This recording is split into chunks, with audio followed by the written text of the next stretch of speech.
திரு Rajagambhiran Abbas, இங்கே பரப்புரையில் தலைவர்கள் முன்வைக்கக்கூடிய கருத்துக்கள் அது கொஞ்சம் அந்த எல்லைக்கோட்டை தாண்டும் போது அது தரம் தாழ்கிறதா அப்படிங்கிற கேள்விகள் ஒருபுறம் எழுகிறது. அதை தாண்டி இன்றைய தாவைக்க தலைவனுடைய பரப்புரை அதையும் எப்படி பார்க்கிறீங்க? ஜனநாயகத்திலே தன்னை முறையாக வெளிப்படுத்தி கொள்ள முடியாதவர்கள் வேறு வழியே இல்லாமல் அவதூறை கையில் எடுக்கிறாங்க. வெற்றிக்கான வாய்ப்பை இழந்து விட்டவர்கள் தான் அவதூறை கையில் எடுக்கிறாங்க.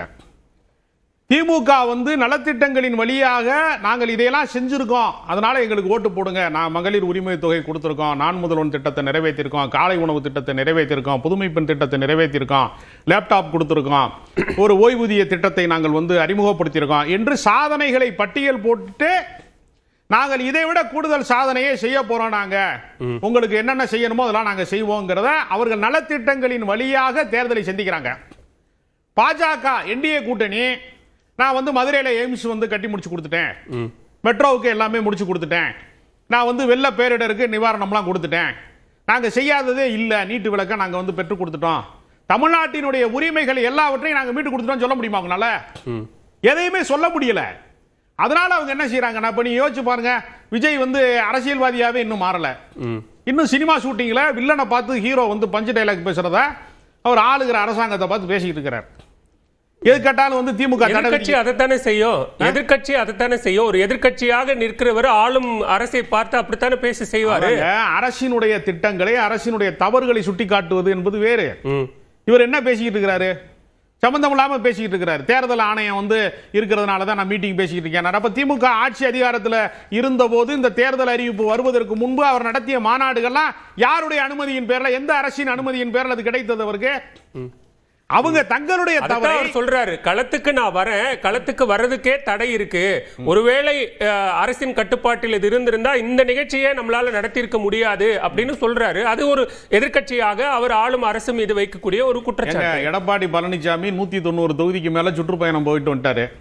முதலமைச்சர் காலையில வாக்கிங் போறதுல இருந்து தொடங்கி தொடர்ந்து பிரச்சாரங்கள்ல ஈடுபட இவர் எடப்பாடி பழனிசாமிக்கு கொடுக்காத நெருக்கடியை நீங்க தாவேக தலைவர் விஜய்க்கு கொடுக்குறீங்க அப்படின்னு ஆளும் அரசு பார்த்து சொல்றாங்க. இவர் என்ன பிரச்சாரம் செய்யறாரு? முதல்ல எல்லாருமே வேட்பாளர் காலையில 7 மணிக்கு தொடங்கி பிரச்சாரத்தை தொடங்கி மக்கள் சந்திப்பை தொடங்கி 12 மணிக்கு வெயில் நேரம், உச்சி வெயில் நேரத்துல சிறிய இடைவேளை விட்டுட்டு மறுபடியும் ஒரு 3-4 மணிக்கு மறுபடியும் பயணம். ஒவ்வொரு தலைவருடைய பாணி சார், ஒவ்வொருத்தர் செய்வாங்க சார். பல முறை குடிக்க தண்ணி இல்லாம வெயில்ல சுருண்டு விழுந்து ஹீட் ஸ்ட்ரோக் ஆகி பல பேர் செத்துருக்கான். இன்னைக்கு கூட பாத்தீங்கன்னா 4-5 விபத்து நடந்திருக்கிறது. முதல்ல உங்களை நம்பி வர்றவங்களை காப்பாத்துங்க. நீங்க தமிழ்நாட்டையெல்லாம் காப்பாத்துறதெல்லாம் அப்புறம் இருக்கட்டும், உங்களை நம்பி வர்றவங்களே உங்களால காப்பாற்ற முடியலையே. 41 பேர் நெரிசல் மரணத்துல செத்தாங்க. நீங்க உங்க மாநாட்டுல சாவு விழுகாத மாநாடே கிடையாது, துக்கம் விழுகாத மாநாடே கிடையாது. ஒவ்வொரு முறை உயிர் பலியா. இப்ப சமீபத்துல தான் தஞ்சாவூர் போனப்ப அவர் பாதுகாப்பு குறைபாடு அப்படிங்கிற ஒரு பார்வை. அவர் கட்சி கூட்டத்துல நடக்கிற விபத்துக்கு அவர் தானே பொறுப்பேற்கணும். திமுக மாநாட்டில் நடந்தா தானே நம்ம திமுக மேல குற்றச்சாட்டு சொல்லணும்.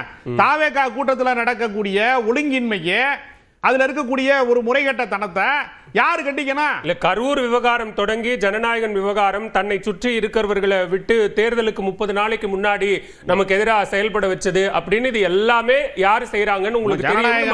ஜனநாயகம் முடக்கியது சென்சார் போர்டு மத்திய அரசாங்கத்தின் கையில இருக்கு, ஒளிபரப்புத்துறை அமைச்சர் கையில இருக்கு. அவர் யாரை பார்த்து பேசுறாரு? எல்லாமே மாநில அரசுங்கிறாரு, கூட்டுச்சதிங்கிறாரு. மாநில அரசுக்கு சென்சார் போர்டுக்கு என்ன சம்பந்தம் இருக்கு? முதல்ல ஏதாவது சம்பந்தம் இருக்கா? தேர்தல் ஆணையத்தினுடைய அனுமதிக்கு கீழே நடக்க வேண்டிய விஷயத்தை பூராமே திமுக அரசின் மீதான குற்றச்சாட்டா மாத்த பாக்குறாரு. அப்ப அவருக்கு அரசியலினுடைய அடிப்படை நெறிகளை கூட அவர் தெரிஞ்சுக்கிறல. அவர் புரிஞ்சு பேசுறாரா, புரியாம பேசுறாரா? இவரே தவறான தகவல்களை பேசுறாருன்னா கட்சிக்காரர் என்ன சொன்னா, அவருடைய கட்சிக்காரர் ஒருத்தர் சொல்றாரு 2034 தொகுதியில நாங்க ஜெயிப்போங்கிறாரு. தன்னுடைய கட்சிக்கார ஒருத்தர் காணாம சொல்ற விஷயங்கள் தானே இருக்கட்டுங்க. அப்ப அதாவது அவர்கள் ஏதாவது அரசியல் படுத்தப்பட்டிருக்கிறார்களா? கட்சி ஆரம்பிச்சு 3 வருஷம் ஆச்சு. 3 வருஷத்துல அரசியல் படுத்தப்பட்டிருக்கிறார்களா யாராவது? கட்சி தலைவரே அரசியல் படுத்தப்படலையே. இன்னும் ரசிகர்களாவே வச்சிருக்கீங்களே. இன்னும் அவர்கள் ரசிக வெறி பிடித்தவர்கள், சாதி வெறி மத வெறி மாதிரி ரசிக வெறியைத்தான் நீங்கள் ஊட்டி வளர்த்திருக்கிறீர்களே தவிர அவர்களை நெறிப்படுத்தலையே. இது என்ன அரசியல் இயக்கம் நீங்க சொல்லுங்க? எந்த அரசியல் இயக்கத்திலாவது மரத்து மேல இருந்து குதிச்சிருக்காங்களா? எங்கேயாவது பாத்திருக்கலாம் அந்த மாதிரி? சரி, இன்னைக்கு 234 தொகுதிகளில் உங்களால போட்டியிட முடியுமா, வேட்பாளர்கள் இருக்காங்களா, மனு தாக்கல் பண்ண முடியுமா அப்படின்னு கேட்ட இடத்துல இன்னைக்கு அதை செஞ்சு காட்டியிருக்கிறாங்கல்ல. முதல் சட்டமன்ற தேர்தல் ஒரு தொகுதி எடப்பாடி தொகுதியை தவிர்த்து மீதி 233 தொகுதியில வேட்புமனு தாக்கல் செஞ்சு அது இப்ப வேட்பாளர்கள் களத்துல நிக்கிறாங்கல்ல. ஆமாங்க, அந்த வேட்பாளர்லாம் இவங்க வேட்பாளரா 106 பேர் வெளி கட்சிக்காரங்க. வேறு கட்சிகளிலே இருக்கிறவர்களை எல்லாம் எங்கள் வேட்பாளர்னு சொல்றீங்கன்னா அப்போ உங்க கட்சியில தேர்தல் அரசியலை எதிர்கொள்வதற்கான பயிற்சி பெற்றவர்கள், அதற்கான தகுதி பெற்றவர்களை உங்களால் கண்டடைய முடியவில்லைங்கிறத உண்மை. 106 பேரை வந்து யார் எந்த கட்சியில வந்து நீங்க கூட்டணியில் வச்சிருக்காங்க சொல்லுங்க. அது கூட்டணி வேறு கட்சி, எல்லா கட்சிகள்லயும் அது நடக்கிறது. அவரோட கட்சி வேட்பாளர் பேரே அவருக்கு சொல்ல தெரியலையங்க, வேற பேரை சொல்றாங்க. இப்ப நீங்க தொண்டர்களை அரசியல் படுத்தல அப்படிங்கிற குற்றச்சாட்டை வைக்கிறீங்க. நீங்க சொன்ன மாதிரி அவங்களுக்கு அவரை பார்க்கணுங்கிற ஒரு ஆர்வத்துல மரத்து மேல ஏறுறாங்க. அது இன்னைக்கு நேத்து நடக்கல இல்ல, காமராஜர் காலத்துல இருந்து அது நடக்குது இல்ல. காமராஜரை பார்க்க காமராஜர் சொன்னார் இல்ல, நான் இருப்பேன் நீ போயிடுவேன் அப்படின்னு சொன்னார் இல்ல. ஏங்க அவர் அதை அனுமதித்தாரா? நீங்க ரசிக்கிறீங்களே, நீங்க இதை தொடர்ந்து அனுமதிக்கிறீங்களா? சொல்றாரு, அவரும் அதைத்தானே சொல்றாரு, இறங்குங்க அப்படின்னு சொல்றாருல்ல. இறங்குங்கன்னு சொல்றாங்க. நான் என்ன கேட்கிறேன்னா, தனிப்பட்ட முறையில அவர் ஒரு திருமண விழாவுக்கு போறாரு, சரி, ஒரு நல்ல கண்ணு மறைவுக்கு போறாரு, டிஜிபி அலுவலகத்துக்கு போறாரு, ஏன் கூட்டம் வரல? அவர் அறிவிக்கல, கூட்டம் வரல. ஏன் கூட்டம் வருதுன்னா அவர் விமான நிலையத்தில் இந்த இடத்துல வந்து இறங்குறாரு, இத்தனை மணிக்கு வர்றாரு அப்படின்னு நீங்க அணிவகுப்பை திட்டமிட்டு செயற்கையாக ஒரு நெரிசலை ஏற்படுத்துறீங்க. பாரத பிரதமர் வந்து ரோட் ஷோ நடத்துறதுக்கே 40 நிமிஷம் தான் பாண்டி பஜார் அனுமதி கொடுக்குறாங்க தேர்தல் ஆணையத்தில். இவர் 4 மணி நேரம் கேட்கிறாரு. எது கேட்கிறாரு 4 மணி நேரம் அப்படின்னா அவருக்கு கூட்ட நெரிசல் கூடும் போது இவர் நேரம் வருவார், உள்ள வருவாரு. அதனால கூட்டம் ஸ்தம்பித்தது, விஜயை பார்க்க கூட்டம் வந்துச்சுன்னு காட்சி ஊடகங்கள் படம் பிடித்து காட்ட வேண்டாம். இப்படி ஒரு செயற்கையான பொய்யான பிம்பத்தை கட்டமைக்கிறாரே தவிர கள அரசியலிலே அவர் இல்லவே இல்லை. ஓகே, முதற்கட்ட பார்வையை எடுத்துக்கிற திரு மதிவாணன், இந்த 2026 சட்டமன்ற தேர்தல் ஒரு அதிசய தேர்தல். இது ஒரு 50 ஆண்டுகளுக்கு ஒரு முறை வர தேர்தலா இதை பார்க்கணும். இந்த எமோஷனலான தேர்தலை இந்தியாவே பார்த்தது இல்லைங்கிறாரு. அப்படி என்ன வித்தியாசம் சார் இது? சரி, உங்க கேள்விக்கு நான் பதில் சொல்றதுக்கு முன்னால நான் வரும்போது பேசிட்டு இருந்தது என்னன்னா, பொது வாழ்க்கையில் இந்த பரப்புரையில் தரம் தாழ்ந்து இருக்கிறது. அரசியல் தலைவர்கள் சகட்டு மேனிக்கு ஒருத்தர் மேலே ஒருத்தரை ரொம்ப பர்சனலாக அட்டாக் பண்ணுறாங்க.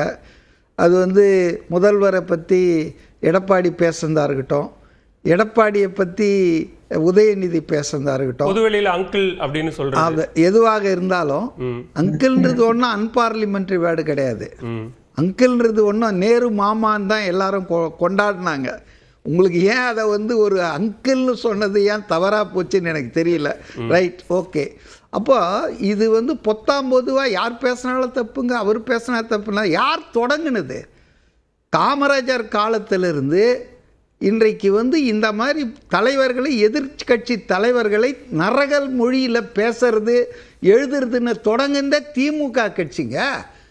அது வந்து இன்னைக்கு ரொம்ப சாத்தான் வேதம் ஓதுறது போல என்னவோ மற்றவங்க பேசுகிறாங்க. என்ன பழனிசாமி திடீர்னு பேசிட்டாரா? he was reacting. அவரது வந்து ரியாக்ஷன் தான், ஆக்ஷன் வந்து திமுக தான். உதயநிதி என்னெல்லாம் பேசியிருக்காரு? ஒரு முதல்வர் பதவியில் இருந்தவர் தெரியாம ஒரு மரியாதை, அவர் வயசு என்ன, அப்போ அவருக்கு வந்து சசிகலா காலில் பூந்து வந்தவர் தவழ்ந்த பாடின்னு சொன்னீங்கன்னா அடிமை திமுகன்னு வைங்க. நீங்கள் காங்கிரஸ் கட்சியோட உடன்பாடு வச்சுட்டு இருக்கும்போது நீங்கள் என்ன, நீங்கள் தான் வந்து அடிமையாக இருந்தீங்களா? காங்கிரஸ் உங்களுக்கு அடிமையாக இருந்ததா? ஒரு அரசியல் கட்சி இன்னொரு கட்சியோட கூட்டணி வைப்பதை நீங்கள் உங்கள் இஷ்டத்துக்கு வாய்க்கு வந்தா மாதிரி, குஜராத்தில் கலவரம் நடந்து முஸ்லீம்கள் கொல்லப்பட்ட போது கூட